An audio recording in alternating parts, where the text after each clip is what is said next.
హృదయలేని మిత్రులందరికీ కూడా నమస్కారం.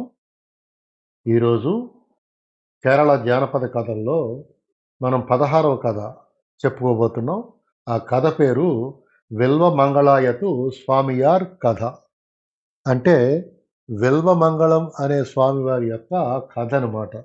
ఇంతకుముందు మనం ఈ కథని ఆ విల్వమంగళం గురించి కొంత చెప్పుకున్నాం. ఈ కథ చివర్లో మళ్ళా మీకది నేను గుర్తు చేస్తా. ఈ విల్వమంగళం స్వామివారు చాలా గొప్ప భక్తుడు. ఇతనికి కేరళ దేవుళ్ళు రక్తమాంసాలున్న మనుషుల్లాగా కనిపించి ప్రత్యక్షమయ్యేవారు. ఈ విల్వమంగళం స్వామికి కేరళలో కొన్ని దేవస్థానాలతో చాలా గొప్ప అనుబంధం, సన్నిహిత్యం ఉంది. వాటి గురించి ఇప్పుడు మనం చెప్పుకోబోతున్నాం. మలయాళ పంచాంగం ప్రకారం వాళ్ళ సంవత్సరంలో 4వ నెలైన వృశ్చికం నెలలో కార్తీక నక్షత్రం రోజున అంటే మనం కృత్తిక నక్షత్రం అంటాం కదా! ఆ కృత్తిక నక్షత్రం రోజున కుమారనల్లూరు దేవాలయంలో కొలువై ఉన్న కాత్యాయని దేవి యొక్క పుట్టినరోజు ఉత్సవం జరుపుతారు ప్రతి సంవత్సరం. ఒకసారి బిల్వమంగళం స్వామి తిరుసూరులో ఉన్న వడక్కనాథన్ గుడికి వెళ్తాడు. అక్కడ అతనికి ఆ రోజు దేవాలయంలో శివుడు ఎక్కడ కనిపించడు. ఆ గుడి నాళాంబరం అంతా కూడా వెతుకుతాడతను. నాళాంబరం అంటే గుడి లోపలి ప్రాకారం అనమాట. ఆ తర్వాత అక్కడ కనబడకపోతే తిడప్పల్లిలోనికి వెళ్లి చూస్తాడు. తిడప్పల్లి అంటే వంటశాల. ఆ వంటశాలలోకెళ్లి చూస్తే అక్కడ కూడా కనిపించడు శివుడు. అప్పుడు బలిక్కల్పుర దగ్గరికెళ్తాడు.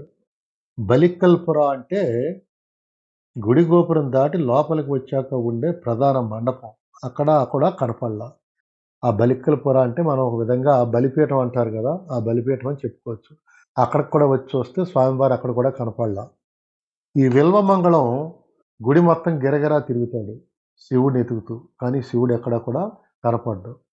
చివరికి శివుడు ఆ గుడికి దక్షిణం వైపు ఉన్న ప్రహరీ గోడ దగ్గర కూర్చుని ఉండి బయటకు చూస్తూ కనపడతాడు. బిల్వమంగళం వెళ్ళి ఆ స్వామివారికి నమస్కారం చేసి, "ఏమిటి స్వామి మీరిక్కడ కూర్చున్నారు" అని అడుగుతాడు. అప్పుడు శివుడు ఏం చెప్తాడంటే, "నేను కుమారనల్లూరు కాత్యాయని దేవి యొక్క ఆరాటు ఉత్సవం చూస్తున్నాను" అని చెప్పేసి చెప్తాడు.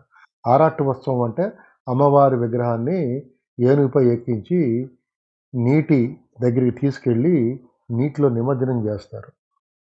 ఆ ఆరాట ఉత్సవాన్ని, ఆ ఊరేగింపుని నేను చూస్తున్నానని శివుడు ఈ విల్వమంగళానికి చెప్తాడు. వెంటనే ఈ విల్వమంగళం వెళ్ళి గుడి అర్చకులకి, ధర్మకర్తలకి ఈ విషయాన్ని తెలియజేస్తాడు. అప్పుడు దేవుడు అక్కడుండగా నేను చూశానని ఎప్పుడైతే అతను చెప్పాడో, పూజారి వెంటనే వచ్చి దేవుడు ఎక్కడ కూర్చుని ఉన్నాడు, అక్కడ పూజలు చేస్తాడు. అప్పటినుంచి వృశ్చిక నెలలో వచ్చే కృత్తిక నక్షత్రం రోజున దక్షిణ ప్రాకారం గోడ దగ్గర ప్రతి సంవత్సరం ప్రత్యేక పూజ చేస్తాం. ఈనాటికి కూడా వడక్కనాథుని గుడిలో జరుగుతూ ఉంటుంది. ఇప్పుడు ఇంకో కథ చెప్పుకుందాం. ఈ విల్వమంగళం, వైక్కం గుడి. ఈ విల్వమంగళం ఒకసారి వైక్కం ఎళ్తాడు. ఆ వైక్కాష్టమి రోజున ప్రతి సంవత్సరం ఉత్సవాన్ని నిర్వహిస్తారు. ఆ ఉత్సవాలు 8 రోజుల పాటు చేస్తారనమాట. ఆ ఉత్సవాలు జరిగేటప్పుడు భక్తులందరికీ కూడా ఆ చుట్టాంబలంలో కూర్చోబెట్టి భోజనాల్ని పెడతారు. ఒక సంవత్సరం ఈ వైక్కాష్టమి ఉత్సవాలు జరిగేటప్పుడు ఈ బిల్వమంగళం వైక్కం గుడి ఉత్సవాలకు చూస్తానికి వెళ్తాడు. అప్పుడు అతను ఆ గర్భగుడి దగ్గరికెళ్లి చూస్తే అతనికి దేవుడు కనిపించడు. ఎందుకంటే ఇతనికి దేవుళ్ళు రక్తమాంసాలు ఉన్న మనుషుల రూపంలో కనిపిస్తాడు. అతనికి ఆ శక్తి, ఆ తపశ్శక్తి ఉందని మనం చెప్పుకున్నాం. ఈ వైక్కం గుడిలో ఉన్న శివుడు ఎప్పుడైతే ఈ విల్వమంగళానికి కనపడలేదో అతను నాళాంబలం చుట్టూ తిరుగుతాడు. నాళాంబలం అంటే గుడి చుట్టూ ఉండే కట్టడాలు దాటిని నాళాంబలం అంటారు. అక్కడ కూడా కనిపించడు. అప్పుడు చుట్టాంబలం దగ్గరికెళ్ళి ఆ ప్రాంతం అంతా కూడా వెతుకుతాడు. చుట్టాంబలం అంటే గుడి ప్రహరీ గోడ లోపల పడిన భాగం అనమాట. అక్కడికి వెళ్ళి వెతికితే అక్కడ ఒక స్తంభానికి ఆనుకుని అక్కడ భోజనాలు చేస్తున్న భక్తులుంటే, ఆ భక్తుల దగ్గర కూర్చుని భోజనం చేస్తూ ఒక వృద్ధుడి రూపంలో ఆ వైష్ణవ శివాలయం యొక్క శివుడు ఉంటాడు. అంటే ఒక వృద్ధుడి రూపంలో ఉండి భోజనం చేస్తున్నాడు భక్తులతో కలిసి. వృద్ధుడి రూపంలో ఉన్న ఇతనికి భగవంతుడిని పోల్చుకునే శక్తి ఉంది కాబట్టి బిల్వమంగళం అతన్ని పోల్చుకుంటాడు. పోల్చుకుని దేవుడి దగ్గరికెళ్ళి దండం పెడతాడు. దండం పెట్టి మీరిక్కడ కూర్చొని భోంచేస్తున్నారు ఏంటి స్వామి అని అడుగుతాడు. అడిగితే అక్కడున్న వాళ్ళందరూ కూడా ఒక్కసారి ఆ వృద్ధుడి వంక చూస్తారు. అప్పుడు ఈయన చెప్తాడు. ఆ వృద్ధుడు ఎవరో కాదు శివుడు అని చెప్పేసి చెప్తాడు. దేవుడు భోజనం చేస్తున్నాడు అనే విషయం కార్చిచ్చులాగా ఆ గుడి ప్రాంగణం అంతా కూడా పాకిపోతుంది. దేవుడు ఉట్టుప్పుర అంటే భోజనశాల, డైనింగ్ హాల్. ఆ డైనింగ్ హాల్ దగ్గర భోజనం చేస్తున్నాడని, ఆయన కూడా వృద్ధుడి రూపంలో ఉన్నాడని చెప్తాడు. అప్పటినుంచి ఈ వైకాష్టమి రోజున ఆ ఉత్సవాలు జరిగే 8 రోజులు ఏ స్తంభం దగ్గర దేవుడు భోజనం చేసినట్లుగా ఇతను గుర్తించాడో ఎవరో ఈ విల్వమంగళం, ఆ స్తంభం దగ్గర దీపారాధన చేసి ఒక దీపాన్ని వెలిగిస్తారనమాట. ఈరోజు కూడా భక్తులు వైక్కం దేవాలయంలో అష్టమి ఉత్సవాలకి వచ్చిన వాళ్ళు చాలామంది ఆ ఉత్తరం వైపునున్న వరండాలో కొంచెం సేపైనా కూర్చుని వెళ్తూ ఉంటారు. ఇప్పుడు ఈ విల్వమంగళానికి సంబంధించే ఇంకో కథ ఉంది. ఆ కథ కూడా చెప్పుకుందాం. విల్వమంగళం అంబలప్పూయ గుడి. అంబలప్పూయ లేదా అంబలపూజ అని కూడా అంటారు. ఈ అంబలప్పూయలో శ్రీకృష్ణుడి దేవాలయం ఉంది. అది చాలా ప్రఖ్యాతిగాంచిన దేవాలయం. ఆ దేవాలయానికి ఒకరోజు విల్వమంగళం వెళ్తాడు. సోపానం వైపుకి వెళ్తాడు. సోపానం అంటే మెట్లు. ఈ గర్భగుడికుండే మెట్లని సోపానం అంటారు. కేరళ గుడిలో గర్భగుడి ఒక పీఠంలాగా చేసి దాని మీద ఎత్తుగా ఉండే కాడ గర్భగుడిని కొంచెం నిర్మిస్తారు. దానికి 3-5 లేదా ఇంకొంచెం ఎక్కువ మెట్లు కూడా ఉంటాయి. ఆ మెట్లెక్కి ఆ గుడిలోకి వెళ్ళాలనమాట, గర్భగుడిలోకి. ఈ అంబలప్పయ్య గుడిలోకి వచ్చి చూస్తే ఆ గుడి పీఠం మీద ఉండవలసిన దేవుడు అక్కడ ఉండడు. అప్పుడు విల్వమంగళం ఆ చిన్ని కృష్ణుడి కోసం, ఆ బాలకృష్ణుడి కోసం వెతకటం మొదలు పెడతాడు. కానీ ఎక్కడా కనపడడు. చుట్టాంబలం అంతా వెతుకుతాడు. చుట్టాంబలం దగ్గర కూడా కనపడడు. చుట్టాంబలం అంటే ఆ గుడి చుట్టూ ఉన్న ప్రాకారం అని చెప్పుకున్నాం గదా! ఆ ప్రాకారం లోపల కూడా అంతా ఎతుకుతాడు. ఎక్కడా కనపడడు. ఆ రోజు అక్కడ మరారులకు భోజనం పెడుతూ ఉంటారు. ఆ నాటకశాల ఒకటుంటది. ఆ నాటకశాల దగ్గర పెడుతూ ఉంటారు. అక్కడికి వెళ్తాడు. మరారులు అంటే ఈ వాద్యాలు వాయించేవాళ్ళు ఉంటారు గదా! ఈ డ్రమ్సు, వాళ్ళని మరారులు అంటారు. వాళ్ళది ఒక ప్రత్యేక కులం. ఆ కులం వాళ్ళే ఆ వాయిద్యాలు వాయించుతూ ఉంటారు. మనం కేరళ వాయిద్యాలు ఇప్పుడు మన పెళ్ళిళ్ళలోను అక్కడ కూడా పెడుతున్నారు. మనం అంతా కూడా చూస్తూ ఉంటాం.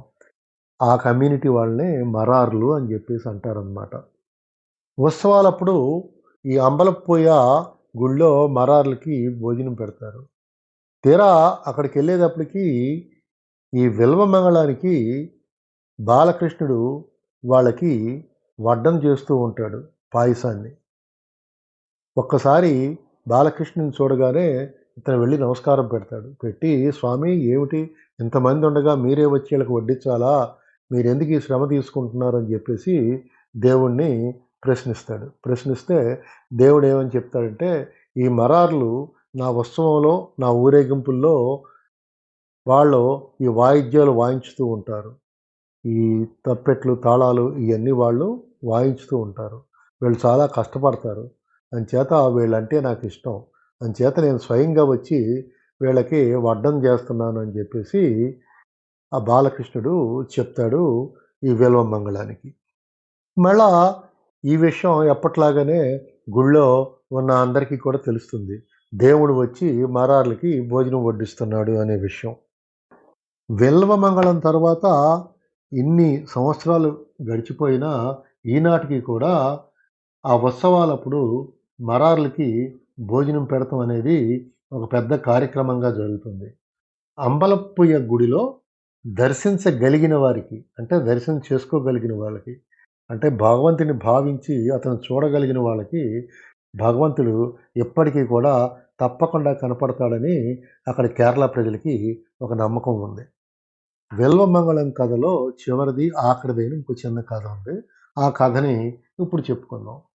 విల్వమంగళం స్వామి కేరళలో అనేక దేవాలయాల్లో దేవతా విగ్రహాల్ని ప్రతిష్టాపన చేసే కార్యక్రమాల్లో పాల్గొన్నాడు.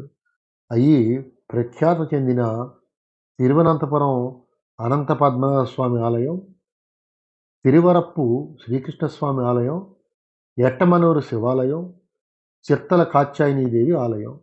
ఇప్పుడు మనం ఈ చిత్తల కాత్యాయనీదేవి ఆలయం గురించిన కథని చెప్పుకోబోతున్నాం. విల్వమంగళం జీవించి ఉన్న కాలంలో, ఆ రోజుల్లో ఈ ఆలయాలన్నిట్లో కూడా విగ్రహాల ప్రతిష్టాపన చేయటం జరిగింది. అయితే ఈ చిత్తల కాత్యాయనీదేవి గురించి ఒక కథ ప్రచారంలో ఉంది. అదేంటంటే, ఒక రోజున విల్వమంగళం ఏదో పని మీద ఒక గ్రామం మీదుగా ఇంకో గ్రామానికి వెళ్తూ ఉంటాడు. అక్కడ ఒక తోట ఉంటుంది. ఆ తోటకి అడ్డంగా పడి వెళ్తూ ఉంటాడు ఈ విల్వమంగళం. ఆ తోట మధ్యలో ఒక సెలయేరు ప్రవహిస్తూ ఉంటుంది. ఆ సెలయేట్లో 7 అతి సుందరమైన స్త్రీలు జలకాలాడుతూ ఉంటారు. విల్వమంగళం దూరాన్నించి వాళ్ళని చూస్తాడు. చూసి వీళ్ళు దేవకన్యల్లాగా ఉన్నారే అని అనుకుంటాడు. అంచేత విల్వమంగళం ఆ ఏటి వైపుకి గబగబా నడుచుకుంటూ వెళ్తూ ఉంటాడు. ఈ స్నానం చేస్తున్న ఆ దేవకన్యలు విల్వమంగళం రావటాన్ని చూసి నీటిలోంచి గబగబా బయటకొచ్చి పైకి ఎగిరి అక్కడి నుంచి వెళ్ళిపోతాకి వాళ్ళు ప్రయత్నం చేస్తారు. ఆ చుట్టుపక్కల ఏంటంటే 7 చిన్న చిన్న కొలనులున్నాయి. కొలనులు అంటే చెరువులున్నాయి. ఈ 7 దేవతా కన్యలు ఆ 7 చెరువుల్లోకి దూకేసి కనిపించకుండా నీళ్ళడికి వెళ్ళిపోతానికి ప్రయత్నం చేస్తారు. వెంటనే బిల్వమంగళం ఏం చేస్తాడంటే, తను కూడా చెరువులోకి దూకి ఒక్కొక్క దేవతా స్త్రీని బయటికి తీసుకొచ్చి ప్రతిష్టాపన చేస్తాడు. అంటే గుడి కట్టిచ్చేస్తారక్కడ. ఇలాగ 6 చేస్తారు. ఏడో దేవకన్య దగ్గరికొచ్చేటప్పటికి ఆవిడ బురదలో కూరుకుపోద్ది. అంటే ఆ చెరువులో బురద ఎక్కువుంటది. అంచేత ఆవిడని బయటికి తీసేటప్పటికి ఒళ్ళంతా బురదతో చూస్తాకి కొంచెం భయంకరంగా ఉంటది ఆ దేవతా స్త్రీ. ఆ దేవతా స్త్రీకి ఆ బురద అంటుకోవటం వల్ల ఒక బూతు మాట మాట్లాడి, తిట్టి ఆవిడని పైకి లాగి తీసుకొచ్చి ఆవిడని కూడా ప్రతిష్టాపన చేస్తాడు. అంటే ఇప్పటికి కూడా ఆ ఊరు చుట్టూ 7 గుళ్ళున్నాయి. 7 దేవతా స్త్రీల విగ్రహాలు, 7 దేవతల యొక్క విగ్రహాల్ని విల్వమంగళం ప్రతిష్టాపన చేసినట్లుగా చెప్తారు. అవి ఉన్నాయి ఇప్పుడు కూడా. ఇప్పుడు విల్వమంగళం 7వ దేవతామూర్తి బురదలోంచి బయటికి తీసేటప్పుడు బూతులు చెప్పి తీస్తాడని చెప్పేసి అన్నాం గదా! ఆవిడే చెర్టల్ అమ్మ. మలయాళంలో చెర్ అంటే బురద అని అర్థం. అంచేత ఆవిడ్ని బురద అంటుకున్న దేవత కాబట్టి ఆవిడ్ని చెరతలమ్మవారు అని జెప్పేసి అంటారు. ఆవిడకి కొంచెం కోపం ఎక్కువ. చాలా శక్తిమంతురాలు. అయినా సరే భక్తుల్ని అనుగ్రహిస్తూ ఉంటుంది. ఆ ఊళ్ళో ఉండటం వల్లనే ఆ ఊరికి గొప్ప సౌభాగ్యం కలిగింది అని ఆ రోజు నుంచి ఈ రోజు వరకు కూడా మలయాళ ప్రజలు నమ్ముతూ ఉంటారు. ఈ రోజుల్లో కూడా ఈ చిరతల్ అమ్మవారి ఆలయానికి జనం విపరీతంగా వస్తూ ఉంటారనమాట. ఈ విల్వమంగళుడు బూతుమాటలు అంటూ ఆ చిరతలమ్మని ప్రతిష్టాపిస్తాడు కాబట్టి, ఆ అమ్మవారి ఉత్సవాలు జరిగేటప్పుడు ఆ గ్రామస్తులు బూతు పదాలు, అర్థాలు ఉన్న శృంగారపు గీతాల్ని, కీర్తనల్ని పాడుతూ ఉంటారు.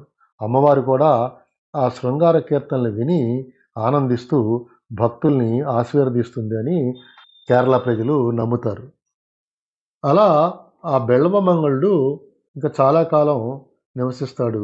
అలా జీవించి తరువాత ఇంకో 3 జన్మలు ఎత్తిన తరువాత విష్ణుమూర్తి గుడిలో ఉన్న అంజనా శిలలో అంటే ఆకుపచ్చని శిలలో ఉన్న విష్ణుమూర్తి.